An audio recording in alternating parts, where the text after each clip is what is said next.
Olá, eu sou Alberto Delísula, professor de psicologia, professor de hipnose e bem-vindos a uma nova série sobre hipnose e terapia exclusiva para você que está na minha lista VIP de alunos. São alunos que colocaram o seu e-mail para receber material exclusivo do Albertinho. Apesar do meu canal ter vários vídeos, tanto de hipnose quanto de terapia, não existe nada realmente sistematizado. Então eu criei esse curso introdutório de como utilizar a hipnose no contexto clínico e, além disso, como introduzir a hipnose no contexto clínico. Devo fazer teste? Não devo fazer teste? Como eu apresento a hipnose para o meu cliente? E nessa primeira aula eu vou falar sobre como apresentamos a hipnose para o nosso cliente. Talvez você já seja um terapeuta, talvez você seja apenas um entusiasta da hipnose, ou até mesmo um psicólogo. E de acordo com a forma como você utiliza a hipnose, você vai precisar abordá-la de uma forma diferente para a pessoa que você quer ajudar com a hipnose. De forma geral, quando vamos apresentar a hipnose para alguém, essa apresentação da hipnose a gente chama de pre-talk. É a mesma conversa prévia que vai acontecer também na hipnose de rua e também vai acontecer na hipnose de palco.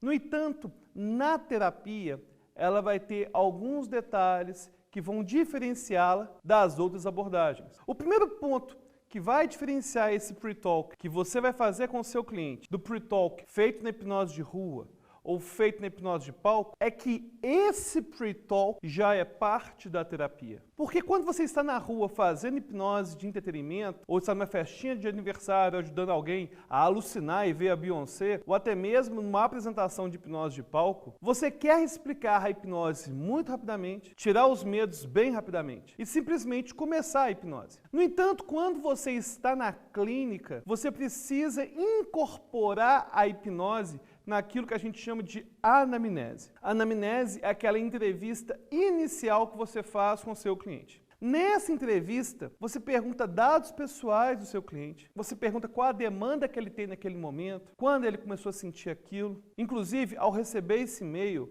você recebeu também um link de um modelo de anamnese que eu utilizo na clínica e que você também pode utilizar. Agora, é importante que você entenda que a anamnese não é simplesmente preencher uma ficha. Você vai preenchendo a ficha de acordo com as respostas do seu cliente. E mais do que isso, atento às respostas não verbais. Às vezes tem perguntas que quando você as fizer, o seu cliente vai ficar em silêncio. Esse momento de reflexão precisa ser interpretado por você. Às vezes ele vai fazer uma cara de raiva, então fique bem atento a todos esses detalhes. E durante a anamnese, você vai explicar para o seu cliente o que é hipnose. Em geral, a primeira coisa que eu faço ao apresentar a hipnose é explicar que hipnose não é uma batalha de mentes. Hipnose não é a minha mente contra a sua. Hipnose é a alteração da sua percepção de realidade simplesmente pelo fato de você estar se concentrando numa ideia.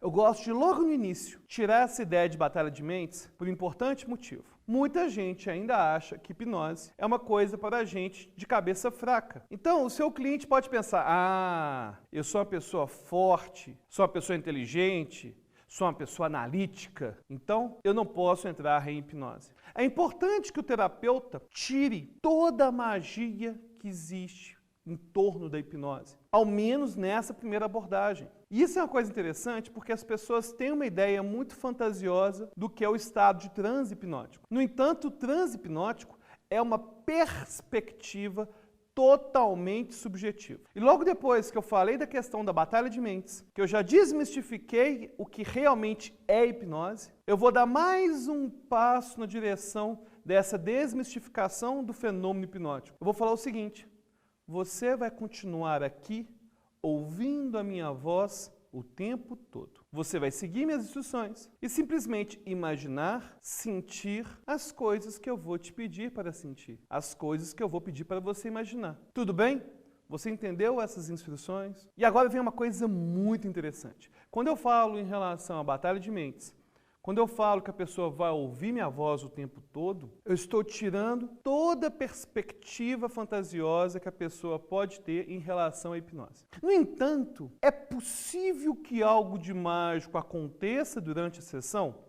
Sim. A pessoa no final da sessão pode dizer: nossa, você falou que eu ia ouvir sua voz o tempo todo, mas teve um certo momento que eu simplesmente entrei naquela cena e vivia como se fosse um filme. Não é errado a pessoa ter sua própria perspectiva mágica, subjetiva, do que é o transe hipnótico depois do processo. E quando a magia surge pelo relato do seu cliente depois da sessão, você tem que utilizar dessa magia a seu favor. Claro, você se concentra tão bem que tudo aquilo se tornou realidade naquele momento. Então essa questão dessa sensação mágica envolvendo a hipnose, eu logo no início corto ela totalmente. Mas se o cliente, após a sessão, apresentar algum elemento mágico, eu vou utilizar desses elementos mágicos para potencializar os resultados da clínica. Então, já falei da batalha de mente, já desmistifiquei em relação ao transe hipnótico, que a pessoa vai ouvir minha voz o tempo todo. Logo na sequência, eu já vou falar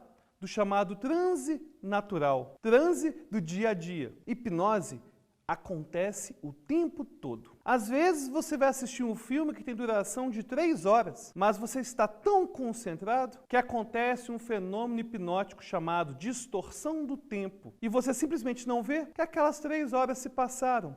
Para você, foram apenas alguns minutos. Ou até mesmo quando você estava dirigindo seu carro num domingo para ir para o churrasco na casa de alguns amigos. Mas você estava tão perdido nos seus pensamentos que, sem querer, você dirigiu seu carro na direção do seu trabalho, na direção do seu serviço. Você provavelmente já passou por alguma situação dessas, não é? Aí a pessoa vai confirmar. E agora um detalhe interessante, é um detalhe mais técnico. Observe que eu estou usando uma abordagem para explicar o transe hipnótico partindo de um fenômeno chamado transe natural, transe do dia a dia, que foi popularizado por Milton Erickson. Milton Erickson que falava que as pessoas estavam presas em transes no dia a dia o tempo todo. Agora, o engraçado é que essa perspectiva de transe natural, ela não existe para outro hipnotista chamado Dave Elman. Então, se você já é hipnotista, você entende claramente que essa perspectiva de transe natural não pertence a Dave Elman. Ela é de Milton Erickson. Mas vamos supor que você vai trabalhar na clínica com protocolos que são baseados em Dave Elman. Eu posso fazer essa introdução do que é hipnose, mas baseado em Milton Erickson?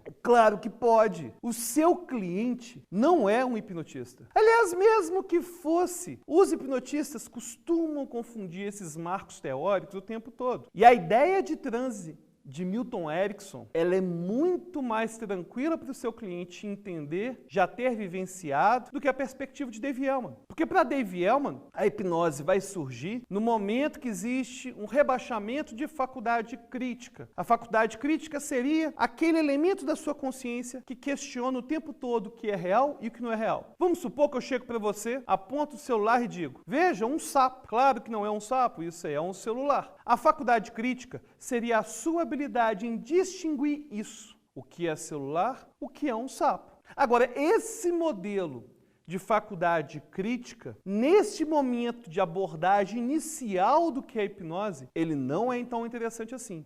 Então, eu, em geral, vou apresentar a hipnose falando do transe natural de Milton Erickson. Então, recapitulando, vou falar da batalha de mentes, vou tirar todo o aspecto místico falando que ele vai ouvir minha voz o tempo todo, e depois dou alguns exemplos de transe natural de Milton Erickson. E depois que eu já fiz isso, eu gosto de eliminar 3 mitos envolvendo a hipnose e que são muito comuns. São medos que costumam ser compartilhados pelas pessoas e muitas dessas pessoas nem contam desses medos na clínica. Então eu pessoalmente gosto de abordar esses 3 medos. O primeiro seria o medo de contar algum segredo. Às vezes as pessoas têm alguns segredos, inclusive segredos que nem nos interessam no processo terapêutico, e as pessoas ficam preocupadas se elas vão realmente contar um segredo ou contar algo que elas não querem contar. Então eu sempre digo, na hipnose você não fica vulnerável. Você só me contará algum segredo se for algum segredo que você me contaria no dia a dia, algo que você acha pertinente ao nosso tratamento. No entanto, não tem nada que você seria capaz de me dizer em hipnose que não seria capaz de me dizer fora da hipnose. Então, o medo de contar segredos é o primeiro que eu gosto de desmistificar. O segundo medo é o medo envolvendo a perda de controle. E como você vai ouvir minha voz o tempo todo, você não vai perder o controle do seu corpo. Você vai continuar aqui. É como assistir um filme. Você não fica preso no filme, você não perde o controle do filme. Pode até mesmo ser um filme de terror, mas você sabe que tem um controle. Você pode até mesmo desligar o filme. E com a hipnose é a mesma coisa. Você não vai perder o controle do seu corpo com a hipnose e você não vai ficar preso na hipnose. Então, esses são os 3 medos que eu gosto de abordar com o cliente. Contar segredo, perder o controle, fazer alguma coisa que ele não quer fazer e ficar preso na hipnose. Na sequência, eu costumo apresentar o modelo de Dave Elman de teoria da mente. E veja que eu não me importo de usar na minha clínica explicações que misturam Milton Erickson e Dave Elman. Eu quero ajudar meu cliente e eu vou utilizar as melhores maneiras e as melhores metáforas para isso. E aí, tá gostando dessa nova série exclusiva de hipnose clínica com o Albertinho? Então, se quiser, pode mandar um e-mail com suas dúvidas para alberto@hipnoseinstantanea.com.br ou me buscar nas redes sociais que também estão aí na tela aí. Até a próxima!